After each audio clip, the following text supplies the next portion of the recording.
नमस्कार, मैं नीलेश आर्य आपका स्वागत करता हूं। दोस्तों, आज का ये वीडियो बहुत ही महत्वपूर्ण है, सो इस वीडियो को अंत तक जरूर देखें। दोस्तों, अगर कोई मुसलमान 800 किलोमीटर का पैदल यात्रा करके श्री राम मंदिर के भूमि पूजन में अपना योगदान देने अगर जाए तो उसमें तकलीफ क्या है? कोई तकलीफ नहीं है, लेकिन कुछ लोगों को इसमें तकलीफ है। तो बिना समय गवाए आइए वीडियो को शुरू करते हैं। लेकर हरि के नाम बोलिए, जय श्री राम। दोस्तों, ये फैज खान 800 किलोमीटर की पैदल यात्रा करके अयोध्या में श्री राम मंदिर के भूमि पूजन में अपना योगदान देने के लिए जा रहे हैं। तो इनसे बहुत सारे लोगों को तकलीफ है और बहुतों को खुशी है, क्योंकि वो ऐसा मानते हैं कि एक मुसलमान अगर इस तरह से हिंदुओं के देवी देवताओं को मानता है, वो खुद को श्री राम प्रभु का वंशज मानता है, तो इसमें तकलीफ कुछ नहीं है। लेकिन इसमें तकलीफ इस बात के लिए सिर्फ इतना है, जब इतिहास लिखा जाएगा इस मंदिर के लिए तो उसमें यही बताया जाएगा कि सबसे पहले मुसलमानों ने ही अपना योगदान दिया श्री राम मंदिर के निर्माण में। क्योंकि हमने इतिहास में बहुत सारी ऐसी चीज़ें पढ़ी हैं जो कि बिल्कुल पूरी तरह से गलत थी। तो आने वाले समय में ये ऐसा क्यों नहीं लिखा जाएगा? क्योंकि सरकारें बदलेंगी, लोग बदलेंगे, उनका विचारधारा अलग होगा और वो इतिहास को थोड़ा हेरफेर करेंगे ही। वो इस समय ये नहीं बताएंगे कि फैज खान राम भक्त था, गौ रक्षक था, अपने आप को सनातन हिंदू धर्म को जो मानने वाले थे उनका वंशज बताने वाला था। उस समय ये नहीं बताया जाएगा। आपको सिर्फ ये बताया जाएगा कि देखो, मुसलमानों ने ही अपना योगदान दिया था राम मंदिर के निर्माण में। क्योंकि ऐसा हमने बार बार देखी है भैया, हमारे इतिहास में ऐसे बहुत सारी चीज़ें बताई गई हैं जो कि पूरी तरह से झूठ है। झूठ क्या है? पहला ये बताया गया कि हम आर्य बाहर से आए हुए हैं। दूसरा ये बताया गया कि यहाँ के भारतीय लोग असभ्य थे, यहाँ अशिक्षा थी, यहाँ के लोगों के पास तकनीकी ज्ञान नहीं था। इस तरह की तमाम बातें हमें बताई गई हैं। तो आने वाले भविष्य में जब श्री राम मंदिर का जो इतिहास लिखा जाएगा उस समय ये क्यों नहीं बताया जाएगा? हमें फैज खान की राम भक्ति, गौ भक्ति पर हमें कोई तकलीफ नहीं है, उनसे हमें कोई एतराज़ भी नहीं है। कर रहे हैं, बहुत अच्छी बात है, खुद को ऐसा मानते हैं तो और भी अच्छी बात है।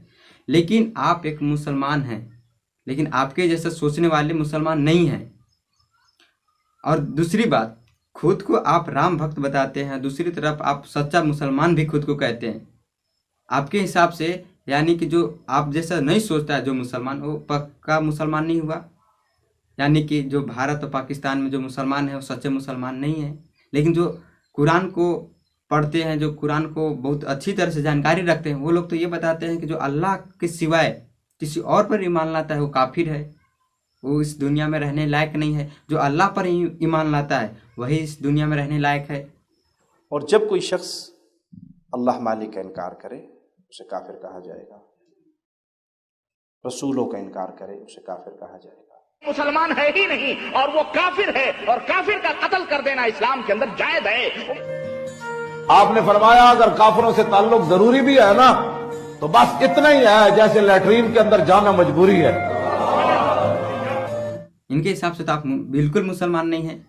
तो आप दो विरोधी बातें एक साथ कैसे मान सकते हैं? आप खुद को सच्चा मुसलमान भी कह रहे हैं, जबकि जो इस्लाम को मानने वाले लोग हैं, जो पूरी तरह से कुरान का अध्ययन करते हैं, वो लोग आपको बिल्कुल मुसलमान नहीं मानते। कि मुसलमान काफिर भी हो जाए ना, वो तो सब चीज़ों से महरूम हो जाता है, उसको तो हक ही नहीं रहता। उसको तो इस्लामी हुकूमत हो तो सिर्फ 3 दिन जिंदा रहने की मोहलत है, चौथे दिन उसको कत्ल कर दिया जाता है।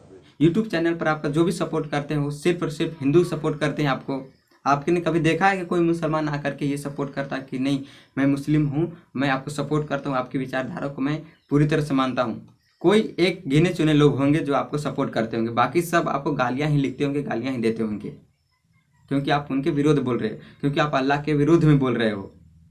और अल्लाह के जो विरुद्ध बोलता है वो काफिर है, उससे जीने की हक नहीं है। तो आप खुद को या तो हिंदू बोलो और घर वापसी करके अपना नाम बदलो, तब जाकर के आप मंदिर में योगदान दो, ईंट दो, पत्थर दो, मिट्टी दो, कुछ भी दो, उससे कोई तकलीफ किसी को भी नहीं होगी। लेकिन अगर आप मुसलमान अपना नाम रखेंगे, सर पे टोपी लगाएंगे और माथे पे तिलक भी लगाएंगे, तो ये दोनों विरोधी चीज़ें एक साथ आप नहीं कर सकते। एक तरफ तो आप उन लोगों को भी मानते हैं जो गाय को काटते हैं, और दूसरी तरफ उनको भी सपोर्ट करते हैं जो गाय की पूजा करते हैं। दो विरोधी चीज़ें आप एक साथ मानते हैं, जो कि पूरी तरह से तर्क संगत नहीं बैठ रहा है। आपको एक काम करना होगा, या तो आप घर वापसी करके हिंदू धर्म को अपना लें और नाम अपना चेंज करके आप जो भी करना चाहे वो करे। और दूसरी तरफ या तो पूरी तरह से आप मुसलमान बन जाए, लेकिन आप जो अपने आप को मानते हैं, खुद को राम भक्त बताते हैं, मैं उस पर कोई हमें आपत्ति नहीं है।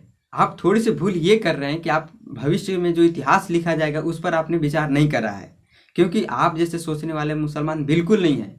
वो जो कट्टर मुसलमान है वो यही बताएंगे कि देखो तुम्हारे मंदिर के निर्माण में मुसलमानों ने योगदान दिया। जैसे आज अब्दुल कलाम के विषय में कहा जाता है कि देखो मुसलमानों ने अब्दुल कलाम को दिया, जबकि बिल्कुल ये उल्टा है। कुरान पढ़ करके अब्दुल कलाम वैज्ञानिक नहीं बने थे।